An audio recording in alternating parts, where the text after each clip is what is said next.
So this is a waistband. I think a lot of you are familiar with waistbands. You know, it's on the tops of most of your pants. So we just did the facing. That's that smooth finish. This is actually where there's just a straight band that typically has interfacing inside of it, and it's sewn along the top edge, and then they're usually finished differently. So the reason we're doing 3 different waistband samples is that we're going to finish them differently. So we'll construct them and either top stitch the outside like this, or we'll do one that's called stitch in the ditch, which is actually down in here where you don't really see it. Kind of has that hidden look. It is a little higher end technique. And then we'll do one where we actually hand stitch it closed on the back side. But that's a waistband. I think all of you are pretty familiar with what they actually are. All right, head to the sewing machine and do our samples. All right, we're going to start our waistband samples now. There are going to be 3 samples, and we're going to construct 3 exactly the same up till the very last step. So I want you to cut out the following pieces.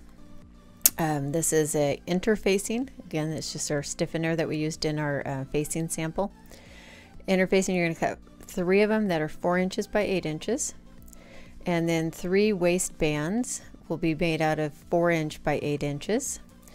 And a garment piece, which will be 5 inches by 4 inches. So to create the garment and the waistbands, the easiest is to take one of your 8 by 8 samples, cut it in half, so you'll have 2 that look like that, and then take one of them and just cut off 3 inches. So you'll have this little 5 by 4, and you can throw the little 3-inch piece away.